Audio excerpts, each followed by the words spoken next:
પાઠ 4 ચાલો જોવા જઈએ મેળો. ગીતનો રાગ છે ચાલો જોવા જઈએ મેળો, ચાલો જોવા જઈએ. તમારા શિક્ષક તમને જે રીતે રાગ પ્રમાણે ગીત ગવડાવે તે રીતે તમારે ગાવાનું રહેશે. ચાલો ગીત બાદ આપણે વાતચીત જોઈએ. વાતચીતમાં પેલો પ્રશ્ન, તમે ક્યારે મેળામાં ગયા છો? તો કે હા. કોની સાથે? તો કે પપ્પા સાથે. મેળામાં તમે શું શું જોયું? તો કે મેં મેળામાં ચકડોળ, રમકડા, ફુગ્ગા, ફરકડી વગેરે. તમે મેળામાં શું શું કર્યું? તો કે મેં રમકડા લીધા, ચકડોળમાં બેઠા અને ફુગ્ગા લીધા. બજારમાં ન હોય અને મેળામાં હોય તેવું શું હતું? તો કે ચકડોળ છે એ બજારમાં ન હોય, દૂરબીન પણ નહોતું. મેળામાં શાની શાની દુકાનો હોય? તો કે મેળામાં રમકડાની દુકાનો હોય, નાસ્તાની દુકાનો હોય, ઠંડા પીણાની દુકાનો હોય વગેરે. મેળામાં વેપારીઓ ગ્રાહકને કેવી રીતે બોલાવે છે? તો કે મોટા અવાજે બોલાવે છે. ચલો ગીતમાં આવેલા શબ્દમાં તમારે મેળો મેળો બોલવાનું છે અને ન આવ્યા હોય તેમાં તમારે ગોળો ગોળો, તો કે લીટી દોરેલા શબ્દો છે એ ગીતમાં આવેલા છે. સાંભળો, જુઓ અને કહો. લેશું શબ્દ કેટલી વાર આવે છે? તો કે 5 વાર. આઈસ્ક્રીમ શબ્દ ક્યાં છે? આંગળી મૂકો, તો કે 8મી લીટીમાં. 5મી લીટીમાં કેટલા શબ્દો છે? તો કે ટોટલ 7. ચોથી લીટીમાં ચક્કર કેટલી વાર આવે છે? તો કે 2. છેલ્લી 3 પૈકી 3 કઈ લીટીમાં પીપુડી છે તે શોધી બતાવો. હા, છેલ્લેથી બીજી લીટીમાં. 8મી લીટીમાં ખાવાને લગતું છે? તો કે હા, આઈસ્ક્રીમ. ચાલો, તમને ક્યાં ક્યાં જોવા મળશે? ચકડોળ તો કે મેળામાં, હાથી પ્રાણી સંગ્રહાલયમાં, દુકાન તો કે બજારમાં, ભમરડો તો કે દુકાનમાં, દૂરબીન દુકાનમાં, ભેળ લારીમાં, રમકડા અને પીપુડી દુકાનમાં.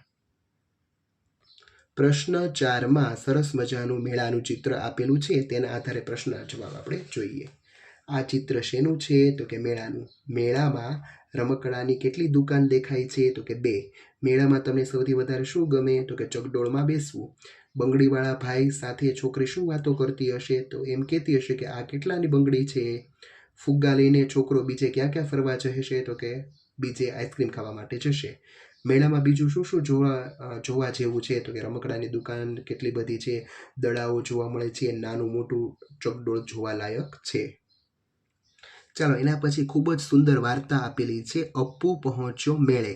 એટલે કે અપ્પુ એટલે કે હાથીનું બચ્ચું છે એ મેળામાં જાય છે અને મેળામાં તેને ખૂબ જ બાળકો સાથે મજા આવે છે. આ વાર્તા તમારા શિક્ષક છે એ તમને કહેશે, તમારે શાંતિપૂર્વક સાંભળવી. ચાલો, વાર્તાને આધારે આપણે વાતચીતના પ્રશ્નો જોઈએ.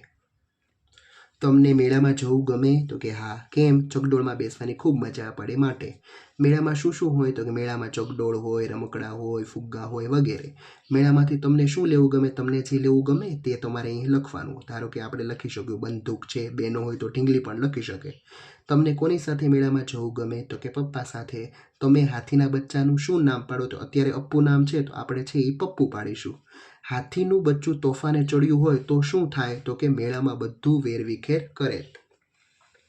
ચાલો, વાક્ય સાંભળો. સાચું વાક્ય હોય એમાં તમારે અપ્પુ લખવાનું, ખોટું વાક્ય હોય તેમાં ગપ્પુ. મેળો 2 દિવસ ચાલતો. ના, તો ગપ્પુ. મેળામાં ફિલ્મવાળા આવ્યા. ના, ફિલ્મવાળા આવ્યા નહોતા, બેન્ડવાળા આવ્યા હતા. હાથીના બચ્ચાને બેન્ડનો અવાજ ગમી ગયો અને બાળકો અપ્પુની પીઠ પર ચડ્યા. બંને વાક્ય છે એ સાચા છે. ચાલો, એના પછી 5મું, હાથીના બચ્ચાને જોઈ મેળાવાળા ખુશ થઈ ગયા. ના, મેળાવાળા નહીં, બાળકો ખુશ થઈ ગયા, માટે ગપ્પુ. ચાલો, એના પછી ગીતમાં વાર્તામાં જે શબ્દો આવતા હોય તેમાં તમારે છે લખવાનું છે. તો રમકડા, સલામ, આસપાસ, ચકડોળ અને પાણીપુરી આવે છે, માટે એમાં છે લખીએ, બાકીમાં ના. સૂચના મુજબ રંગ પૂરો. ચાલો, પ આવે એમાં તમારે પીળો રંગ પૂરવાનો, ડ આવે તેમાં લાલ રંગ પૂરવાનો, નીચે ત આવે એમાં લાલ રંગ અને અણ આવે એમાં વાદળી રંગ પૂરવાનો. પ્રશ્ન નંબર 8માં ટપકા જોડી મૂળાક્ષર તમારે પૂર્ણ કરવાના છે. અલગ અલગ મૂળાક્ષરો આપેલા છે, તેને ટપકા જોડીને પેન્સિલની મદદથી પૂર્ણ કરવા. ચાલો, 9મા પ્રશ્નમાં તમારે ઉદાહરણ મુજબ લખવાનું છે. એટલે કે આ અત્યારે 4થું ચેપ્ટર ચાલે છે, તો હવે નને કાનો ના, નને એક માત્રા ને, નને રસવાવાળી ની અને નને દીર્ઘાવાળી ની સુધીનો તમારે અભ્યાસ કરવાનો રહેશે. ચાલો, એના પછી ઉદાહરણ મુજબ મૂળાક્ષર તમારે ઓળખવાના છે. અહીં પ ઉપર ગોળ કરેલું છે, અહીં આપણે ડ ઉપર કરીશું, અહીંયા અણ ઉપર કરીશું, ઈ. ચાલો, અહીં તમારા શિક્ષક જેમ કહે તેમ તમારે કરવાનું રહેશે, કારણ કે અહીં નાનો ઈ આપેલો છે અને અહીં ઈંટમાં મોટો ઈ છે અને રજાઈમાં પણ મોટો ઈ છે. જો તમને બંને ઈ કહે તો તમારે બધા ઈ કરવાના અને જો ફક્ત એક ઈ કે તો ફક્ત ઇમારતનો એક નાનો ઈ જ આવશે, કારણ કે અહીં નાનો ઈ જ આપેલો છે. પછી ત ફરતે આપણે ગોળ કરીશું. ચલો, જુઓ અને ઓળખો. પ પતંગનો પ, ડમરૂનો ડ, તપેલીનો ત, ફેણનો ણ, ઈયળનો ઈ અને ઈસનો ઈ. જો અહીં નાનો ઈ અને અહીં મોટો ઈ બે આપેલા છે. ચાલો, એના પછી રમત આપેલી છે એ શિક્ષક તમને રમાડે તે રીતે તમારે રમવાની રહેશે. ચાલો, ચિત્ર જુઓ અને નીચે એના શબ્દો આપેલા છે એ શબ્દોમાંથી તમારે મૂળાક્ષર શોધીને ઉપર ગોળ કરવું. સૌપ્રથમ પાવડો, તો આપણે લખ્યું પાવડો, પગ અને આદુ. ચાલો, હવે આપણે નીચે શોધીશું. પાવડો, પગ અને આદુ.